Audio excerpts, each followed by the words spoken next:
इस वक्त आप देख रहे हैं नेशनल सर्कल न्यूज चैनल।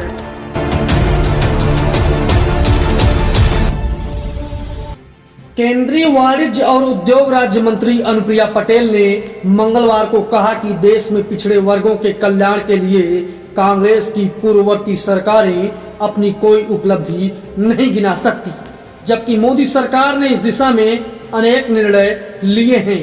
उन्होंने कहा कि पिछड़ी जातियों की पहचान और गणना होनी ही चाहिए। लोकसभा में अन्य पिछड़ा वर्ग से संबंधित संविधान के 127वां संशोधन विधेयक 2021 पर चर्चा में हस्तक्षेप करते हुए केंद्रीय मंत्री ने देश में जाति आधारित जनगणना करने और उसके आधार पर जातियों की पहचान किए जाने की भी जरूरत बताई। उन्होंने कहा कि यह समय देश की जरूरत है तथा पिछड़ों की वास्तविक गिनती होने पर ही इन जातियों के साथ न्याय हो सकेगा।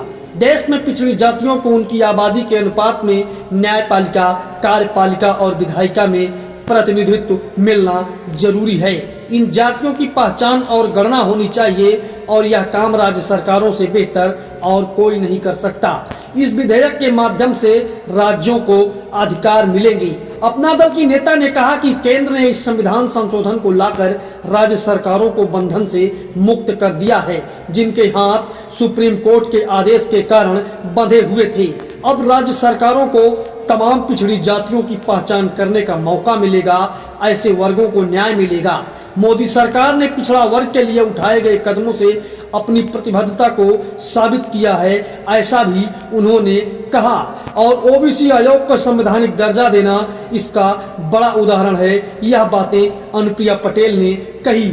उन्होंने कहा कि दुर्भाग्यपूर्ण है कि संयुक्त प्रगतिशील गठबंधन की कांग्रेस की सरकार ने 10 साल तक बाहरों की तरह से व्यवहार किया और ओबीसी आयोग को संवैधानिक दर्जा देने का साहस न कर सकी।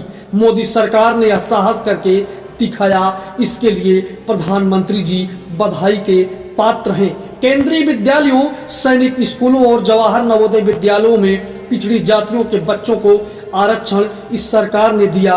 इससे पहले की सरकारों को इसका ध्यान नहीं आया।